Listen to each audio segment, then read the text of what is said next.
So before we get into the open air, the Bon Jovi's actually back. It's not mine though. It's just come back for an airbag light to be reset and see what the fault is. So I'm going to jump on that later. But let's get into the main event, which is the open air. And unfortunately, this will be a to be continued video because I've had a few issues, and I'll get into that at the end. Unfortunately, I haven't been able to get it started. My target was to get it started before I returned back to the UK, but I had a big hiccup, and I'll show you guys what that is towards the end of the video. But first, let's focus on the positive. I got the RWs back from the refurbers, and I can't wait to show you guys. Some of you may have seen it on my Instagram page. I've been posting up a few cheeky pictures of the RWs, and they look amazing. I mean, originally it was never the plan to actually put these RWs permanently on the open air, and they still might not be, but they look so good, and everyone that comes to the workshop say they suit the car so much. And let's talk, let's show you what these look like. Yes, granted, the stance is not 100%. I need to lower down the front slightly, but I mean, just look at that. The finish, I mean, they got the color code, the BBS silver, which is a really hard color. But nowadays, I mean, paint shops and any paint shop that's worth its salt will have, you know, a paint reader. So I think what they did was literally just read the color off what was there and just copied it, and it just looks. That's the stance more or less I'm going for. The arch gap on the back, the front will be the same once I've finished it up, but that just works with that silver. It really does pop on the car. I mean, with the open air done and the seats, I mean, look at that. It just looks so good. I can't get over this color. I mean, basically, a few people have asked what color it is. It's actually indigo blue off the Mark IV, because originally this project was going to be a PD project, and the PD project and the donor car was actually in this color. So I didn't know what color to go for really. I wanted a Mark III color originally. I was going like dusty mauve or something kind of along those kind of lines. And then, you know, the donor car actually cleaned up quite well. Obviously it was, you know, 20 odd years old, the PD. And I thought, you know what, I wonder what this color would look like fresh. And these guys here did a top work. I mean, this spray job in the UK would cost a fortune, I think. You know, there's no way I could have got this quality of work done. You know, it was almost a bare metal job on here with the engine bay done, and just, it is absolutely top drawer, this is. And it hasn't even been polished or flattened or anything. This is just come straight out of the booth like this.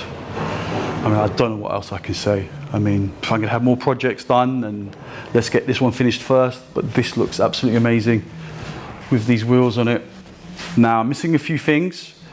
Unfortunately, the side skirts, the top bits, I think I've mentioned it in a few videos, they came really late. It took 2 months to come from Germany, so by the time I left the UK, they've literally, I think, just arrived to the UK. I'm actually returning to the UK, and it took almost 3 months for them, or 2 months, whatever it was, 10 weeks for them to come. So they're gonna have to come back on my next return trip.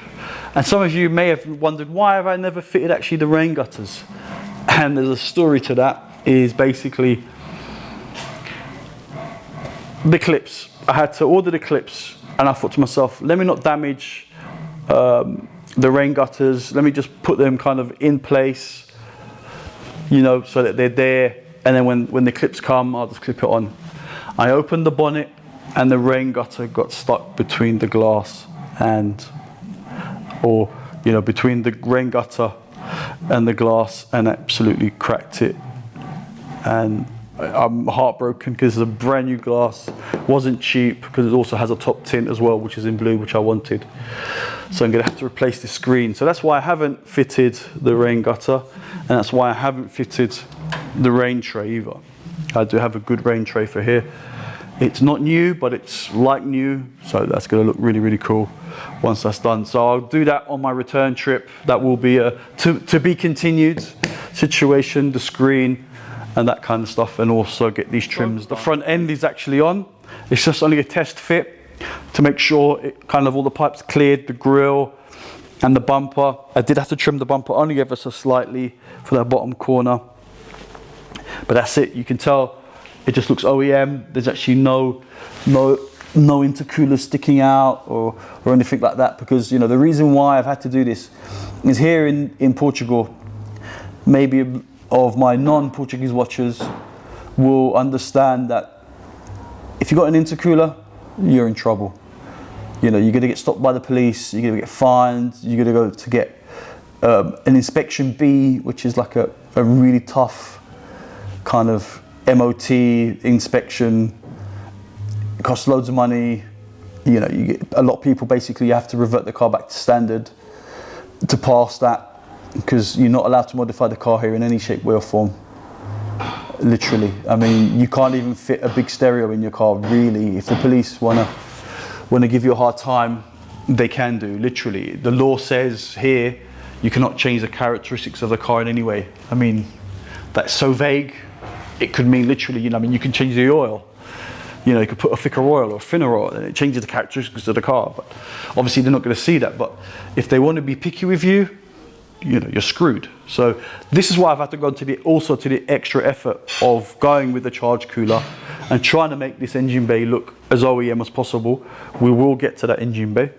You know, just admire this front end, which hasn't been on this car for over a year. You know, since I bought it, and it was, you know, if you look at the first, which will be here, the link here to the very first episode where this just looked sunburnt and it was just crusty on the outside, and you see it now and it's like, you know, 90% finished. This is a really nice car, if I don't say so myself. Okay, well, less of blowing smoke up my own arse. Okay, let's get into this engine bay. A few people have asked, yes, this pipe looks very smooth, but what are you going to do about the oil breather? So I've just kind of put the oil breather in. So if I can avoid getting the oil into the system, I will. So that's why I prefer the catch can, really.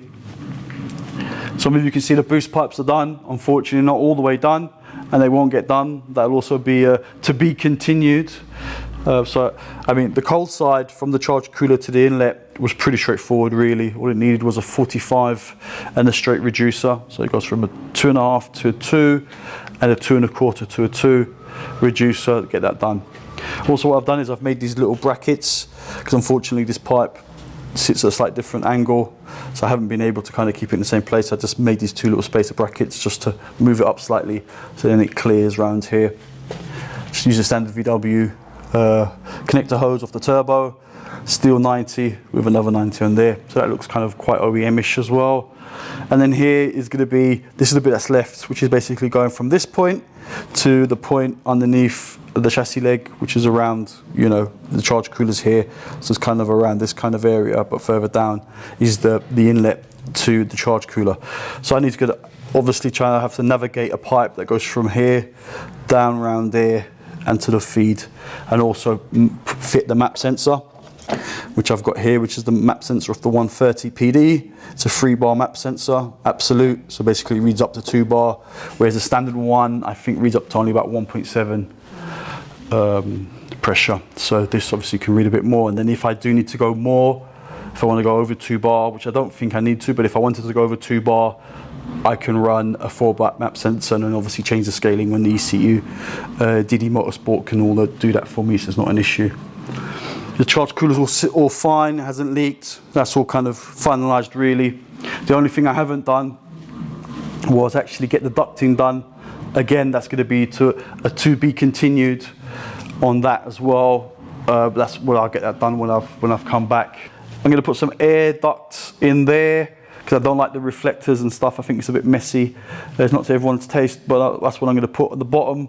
We'll just have the original grills and stuff. And obviously I'm missing the chin spoiler, but this was just a test fit to make sure that everything fits with the coolant pipes that I've put on for the charge cooler and stuff. So now we're going to come to the point of why is it not started? I knew I was going to be here for a limited time. I had to return to the UK because I'm going to be bringing back another project, which I'll be starting after this one. And unfortunately, I haven't been able to reach my goal. Life gets in the way, things happen.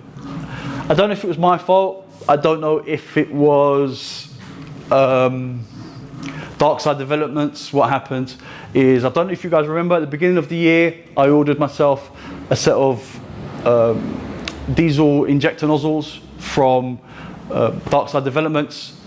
They came, I opened the package. I showed you guys in the video that they were here, blah, blah, blah. Obviously, it took me 6 months to get back to Portugal because of the COVID lockdown. Got back. I also had them laying around. I thought there's no issue. They'll take a day to get done. I'll take them to the guys. They'll check them and you know, check all the injectors, make sure everything's all right, and test them. So I left it to the last minute. I went there. They said, oh, they've been open already. I said, no, that's how they came. They normally got like a little seal on them. I said, no, that's how they came. They literally looked at them in front of me, and one of the needles that sits inside the nozzle was missing.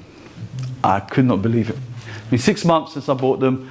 I'm going to get in contact with Dark Side Developments, but really there's nothing they could do. You know, maybe they might give me a bit of a discount on them. I don't know. If not, I just have to buy one nozzle at full price. It is what it is. There's not a lot I can do with that. So unfortunately, I've only got 3 injectors, so you can't start a car with 3 injectors. So I'm not going to be able to do that. It's just the way it goes. I really wanted to get this at least started, first startup, make sure everything was fine. It's not going to happen, guys. It's going to have to be continued. Hopefully by the end of summer, end of August, September, this will actually be running when I'm back in Portugal with a new project, which you guys may see in the next video or the video after. I'm a bit worried about that car reveal, this project. It is German, it's not VW. I won't say any more than that. I don't know if I'm gonna alienate a lot of you guys, but hopefully you guys might stick with it, because it is quite a cool project. It's a really good cool car at the moment. I was quite lucky to get it, and you can see my Mark III, and by my Mark II, you can kind of see hopefully the quality that I tried to achieve. Yes, it's not the best, but by no means the worst. I do the best I can, and I have a vision, and I normally get my vision executed the way I want it. So hopefully you guys can have some trust in me and see that with this new project, it's not going to be VW based, but it is German, it is 80s, and it is a pretty cool car. All right, guys, thanks for watching.